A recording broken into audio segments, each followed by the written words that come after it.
Hey everybody, HomeSliceHenry here, and in today's video we're taking a look at what I believe to be the new king of the Ultra League, and that is Lapras. Lapras, of course, already a great pick for the Great League with Psywave and Sparkling Aria, but looks to be even better in Ultra, coming in at rank 3 on the Ultra League PV Poke rankings. Today's team features Lapras, Shadow Drapion, and Cobalion, and specifically the Lapras-Cobalion pairing was unbelievably powerful, as Cobalion does a great job at shutting down the Pokemon that Lapras struggles against. So without further ado, let's hop into the matches and take a look at the team in action in the Open Ultra League. Hopping to the first match, picking up a negative lead, leading a Lapras into Credilli. The nice thing about safe switching Drapion here is I will be able to outpace the Credilli and make the crunch. Now I know that Credilli is typically able to win the 1s and the 2s versus Shadow Drapion, so if my opponent really decides to heavily invest in this matchup, I'm probably not going to shield back. But they're just going to debuff and switch out, and Golisopod hits the field of play. Golisopod immediately met with a crunch, and a bit of good luck goes my way as I do get a crunch debuff. I'm very okay letting Drapion go because now I can send in Lapras.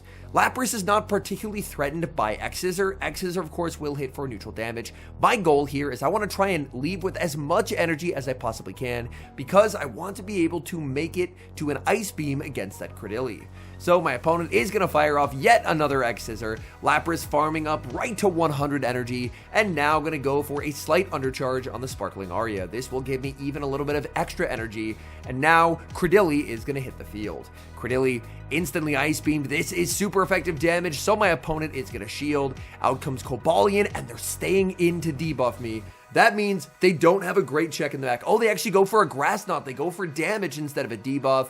And it's a Tentacruel in the back. And Cobalion's in a great position to sweep.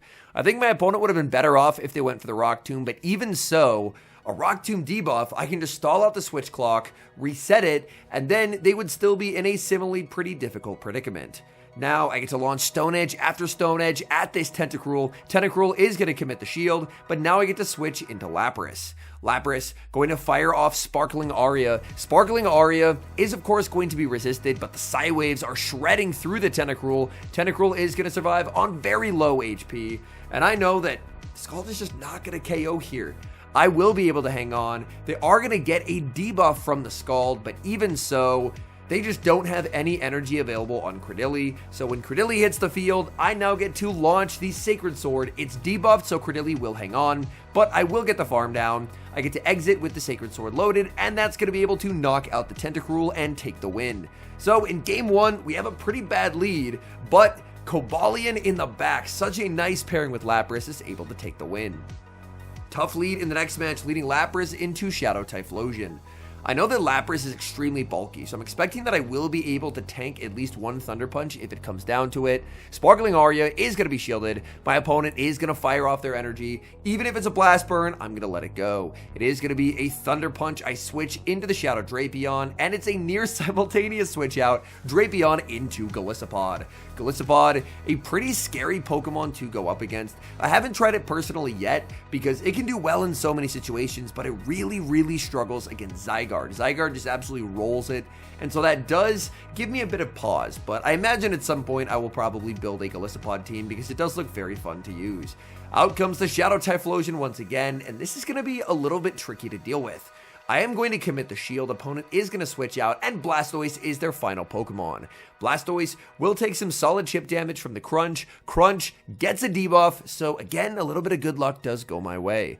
I'm more than happy to let this go, and now I can look to send out Cobalion. Cobalion will really want to farm up a lot of energy here because I'm going to need to try and outpace this Typhlosion. My opponent is going to be on the 3 cycles, so after banking a ton of energy, I'm actually just going to go for a catch onto the Lapras. Hydro Cannon will not KO. Lapras survives the rollout and makes it to a last-second Sparkling Aria. Sparkling Aria is going to connect. Down goes Blastoise. Typhlosion has energy, but I should have a guaranteed win con just going straight for the Stone Edge here. Stone Edge will absolutely KO. Opponent tries to call the bait as that's their only win con, and we're able to take the game. Ooh, we've got a pretty tough lead in the next match. Lapras into Cobalion. Now, Cobalion is a core breaker for this team. Cobalion, of course, going to absolutely shred the Drapion, and it hits for super effective into Lapras. Lapras can put up a pretty solid fight though, so even though we are ABA weak, this isn't the worst matchup ever, as Lapras, Psywaves will hit for neutral, and so will the Sparkling Arias. I am going to commit the shield and look to overfarm now with the Lapras. My opponent safe switches into their own Lapras, and now I'm going to respond with my own Cobalion. Now, I did learn from playing out this matchup that the way to go typically is going to be to fire off the Stone Edge. Stone Edge hits a lot harder than Sacred Sword, it just has a lot higher base damage, and Stone Edge, in this instance, should allow me to go for a 1 shield farm down. Because throwing 2 Sacred Swords and exiting with no energy is actually quite bad for me here. I need to exit with energy because now my opponent, if they bring back in their Cobalion, is going to be hit with super effective damage. But they know this, so they're going to bring in Giratina instead. Giratina now going to be immediately met with a Stone Edge. That's going to connect. There's the switch into Cobalion. And Cobalion, unfortunately, is going to be able to double kick me down before I get another move. That is going to force me out. I send in the Lapras, and I get to fire off the Sparkling Aria. Sparkling Aria is going to hit for neutral damage. Cobalion able to hang on. Good counting by my opponent, as they're not going to let me get anywhere close to Sparkling Aria number 2. Sacred Sword is going to KO, and now this is going to be a very difficult endgame. My opponent is 2 double kicks off the back-to-back. So they have the back-to-back now, and they can switch. So it's a 50-50. I decide to click the move, they stay in, I win the CMP tie, and I deny their energy.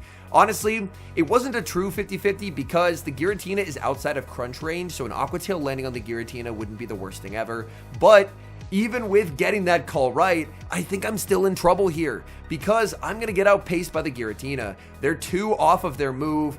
I'm going to predict an overfarm, so I do 3, and I get the game-winning catch.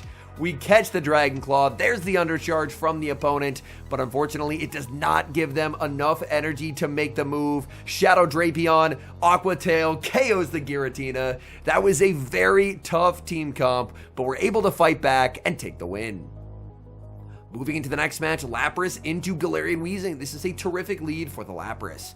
Lapras is now going to be met with a Malamar safe switch, and for Malamar, I'm very, very comfortable sending out Drapion. Drapion with a massive overfarm, farming up to 9 Poison Stings of energy. Crunch is going to connect, and my opponent is going to fire off some energy. I'm expecting them to go straight superpower, so I shield, and I immediately regret that decision, as unfortunately my opponent does end up going for a bait. Shielding a foul play bait feels absolutely awful. My opponent now is going to fire off more energy. I'm not double shielding. It is going to be the superpower, but now, because they lowered their defense, an Aqua Tail will knock out here. So the Aqua Tail will KO. I'm able to win switch, which is quite nice. The Weezing is going to get a huge farm down here, because unfortunately, I'm in 9 Fairy Wind range, and that means that I am not going to get my second Aqua Tail. In comes the Lapras. Psywave goes through. Lapras is very bulky. I can tank whatever they throw. It's going to be the overheat. Doesn't even do half. In the back is Galarian Moltres.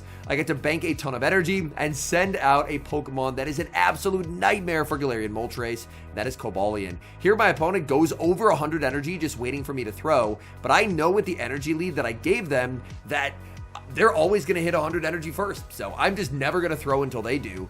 They go for the Brave Bird plus Ancient Power double up, but the Ancient Power is not going to KO. That's double resisted. Stone Edge is going to knock them out. In comes the Weezing. Weezing now going to be hit with a Stone Edge, and whether they shield here or the Sparkling Aria, the game is over. Well, actually, I can go for the slightly harder hitting Ice Beam now as well. So I get to fire off the Ice Beam. That's going to get Weezing deep into the red. Weezing makes one final charge attack. I will commit the shield. The Psywave is going to go through, and we take the win. We move to the next match, Lapras into Galarian Moltres. So this is not a great lead for the Lapras. I can stay in and play it out, but with super effective Ancient Powers and no fast move pressure, realistically, I have 2 better options, so I should always look to pivot out here. Aqua Tail is going to land some nice damage onto the Moltres, and now I am going to commit the shield in case they go for the Brave Bird, and they do full send. Now they're going to send out a Shadow Typhlosion. Shadow Typhlosion, a pretty scary Pokemon when it's up a shield, and they end up letting the first Aqua Tail go. They knew they could hang on, but they're going to have to immediately give a shield right back. I continue to farm up. Unfortunately, a Thunder Punch will barely knock out here. If I was outside of Thunder Punch range, then I would have considered catching onto the Lapras. Here, I'm actually going to throw 4 Psy-Waves, get a catch and a sneak of the Thunder Punch onto Cobalion. Let's see what they have in the back, and that's just a loss, unfortunately. This team can do a lot, but a backline Skeledirge against Cobalion. I mean, Cobalion, there's just nothing it can do here. So I send in the Lapras for scientific purposes. I know the game's over, but for future games, I want to know how much damage a Sparkling Aria does. So I see it does quite a bit, but that's not nearly enough to impact the outcome of this game. So Moltres Double Fire, an interesting team from the opponent, and I'm just going to resign the match. Ooh, we've got a tough one in the next match. Great lead, but a tough opponent. Lapras into Galarian Weezing. And my opponent is staying in, which is pretty nice for me. It hopefully means that Lapras will have some good play versus whatever they have in the back. Weezing, Overheat, connects. Now they're going to save switch into Shadow Lapras, and I get to respond with Cobalion. This time I do end up going for the Sacred Sword. This is the Shadow Lapras, so Sacred Sword will do about the damage that a Stone Edge would do to a regular. I am going to be no shield in the first here, as I can survive any one move. It is going to be Sparkling Aria number 1, immediately followed by Sparkling Aria number 2. It's going to be close, but I should be able to get a farm down here with Cobalion. Cobalion now gets to exit with a massive amount of energy. This energy, it does actually add up against the Weezing. A Stone Edge will connect. That does quite a lot of damage. I get to switch back into the Lapras, saving the Cobalion in case it's going to be useful later on. The Aria is going to be shielded. My opponent is going to get to either 1 Overheat or 2 Sludges here. And the correct play is always going to be to go for the double Sludge, because the double Sludge, if both are no shielded, accomplishes the same thing as the Overheat in the back is a Zygarde. Okay, this is going to be a bit of a tough fight. Zygarde, Ice Beam, they're going to be shielding that up. My switch clock's not up, so I get farmed down, and now Drapion hits the field. Zygarde throws on 6, which means this is going to be a Bulldoze. They're 1 over Bulldoze energy. Bulldoze connects, 50-50 coin flip, but the coin flip goes in my favor as there's no defense drop. Crunch into the Zygarde is going to connect. Farming up, opponent tried to wait and go for a catch, but their timer just not yet available, so I get to land the Crunch. There's a debuff. I go for a Sacred Sword, but it's caught onto the Weezing. Now I have to go for an undercharge here. It is double resisted, but it is the perfect undercharge, and that undercharge should seal the win. As now I can make 2 Sacred Swords. My opponent cannot Dragon Tail down. That forces them to throw their energy, and when they do, now they don't have the residual energy needed to outpace the Shadow Drapion. My opponent genuinely made that game way closer than I ever expected it would be, but thanks to a powerful team comp advantage and a really precise undercharge, we're able to get the win. Lapras versus Tentacruel. Tentacruel going to switch out into Malamar, and Malamar will immediately be met with Drapion. The goal is a lot of the Psy-Wave users are uncomfortable for Lapras, so we have 2 things in the back that can do pretty solidly against the common Psy-Wave users. Obviously, something like a Grumpig would be a little bit uncomfortable for both the Cobalion and the Lapras. If I saw it as they actually Hyper Beam me, oh my goodness. Forget what I was saying there. Hyper Beam is crazy on Malamar, but if they have Hyper Beam, my guess is they don't have Superpower. So I'm just going to bring in Cobalion and just dare them to Superpower me, because if they have Hyper Beam, they probably don't have it. And they don't. They have Foul Play. So that's quite nice. Cobalion actually gets through a free double kick as well. And now I'm going to get greedy, try and snipe with the Lapras, but it's just too healthy.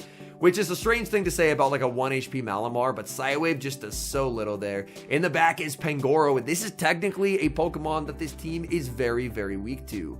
So, Sparkling Aria is going to connect. That does some very nice damage, and I get to fire off Sparkling Aria number 2. Now, the moment I grab the shield, I no longer need the Lapras. My only lose con in this game is if I end up shielding Night Slashes, so I'm just going to no shield. They have to close combat here to knock out. Lapras, it's too bulky. That forces their hand. They're going to fire off more energy here. It is going to be another Night Slash. They get the boost, but Cobalion still has all that stored energy from earlier, so Sacred Sword is going to pick up the KO. I have 2 shields to hide behind, and it is Tentacruel time. Tentacruel re-hits the field after, honestly, I almost forgot that's what the lead was. They're going to switch out, trying to catch, but unfortunately, they didn't have my energy count quite accurate. but that Malamar was on the field for such a long time that I forgot that Tentacruel was the lead. But the good news is Cobalion, I mean, it's a steel type. It's completely shutting down the poison to have fast move pressure. So we're going to very comfortably make it to a third Stone Edge, knock out this Tentacruel, and secure the win. Hopping into the final match, we're leading Lapras into an XL Fortress, and this is a pretty big core breaker for the team. I am going to throw a couple Psywaves, defer the Volt Switch onto the Shadow Drapion. Fortress is a terrifying Pokemon if you get your shields wrong. If you shield a Rock Tomb and you take super effective from Earthquake, you're going to be in trouble. I'm going to call the Rock Tomb and I get it right. That's a big call. My opponent continues to stay in this matchup. I'm now debuffed, but I am going to fire off the Crunch. Crunch is going to connect. They're firing off another Rock Tomb, and I decide I am going to commit resources to getting rid of the Fortress. Fortress is now going to switch out into Golisopod. I farm up 2 Crunches and send in Lapras. I feel like this is my best way back into this game. I get to reset the 2 attack drops, so now my Drapion will be at full strength, and my Drapion is going to have 2 loaded Crunches, which should inflict some pretty nice damage.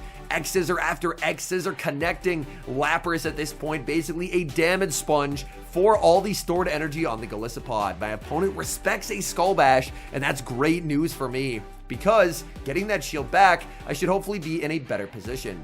I'm going to fire off one final Sparkling Aria. Sparkling Aria is going to connect. My opponent is going to switch back into the Fortress. I have all the energy on the Drapion, throwing 1 Poison Sting in the move. They don't get that damage to register unless they shield because it does knock out. And I still have a ton of energy available on the Drapion. I have a very low health Drapion, but a lot of energy and a Cobalion. They have a Moltres in the back, and things are honestly looking great for me. I get to fire off the Aqua Tail, send in the Cobalion, and Cobalion is going to output quite a lot of pressure onto the Moltres. Moltres is going to be hit with a Brave Bird throwing 1 and the bait, and I let my opponent catch. I should be more careful than that. That's entirely on me. Sacred Sword is going to land. I'm going for Sacred Sword number 2. My opponent, are they going to use the final shield here? No, they are going to let that through. In comes Moltres. Moltres going to be met with the Sacred Sword. That is going to put them pretty low if they let it go. They're going to shield. There's the switch to the Drapion. And once the Aqua Tail lands, this should be game over because they can farm down, but one double kick will KO, but I 1 turn lag into a tie, and that right there, as we do make it to 2400 ELO very early in the season, is why I'm honestly pretty excited for the game to have new developers. Granted, we don't know how it's going to end up, but my goodness, the fact that after 3 years, 1 turn lag still isn't fixed, I am personally ready for a change. Anyways, when it comes to the Ultra League, I think this is a pretty solid team. Where the team can struggle is if you see fighters that are Annihilate, that would be a bit uncomfortable. Obviously, Lapras can kind of soft lose it, and then your backline should do pretty well into theirs. And I would say XL Fortress is another Pokemon that's pretty uncomfortable for this team. But outside of that, the team felt like it had great play throughout. And even in its tough matchups, I felt like I was able to dance in and out, bank energy, switch back and forth, and still weasel my way out of some situations that I probably should not have gotten wins in. So overall, I think it's a great team. I'm excited to use it more as we continue, even with some really rough queue times, to try and push to veteran in this new season. Thank you guys so much for watching. If you're enjoying the content, make sure to leave a like and subscribe to the channel if you haven't. And a special thank you as always to our channel members here on YouTube. The support you guys provide is genuinely so appreciated. So thank you guys oh so very much. And until next time, I've been HomeSliceHenry.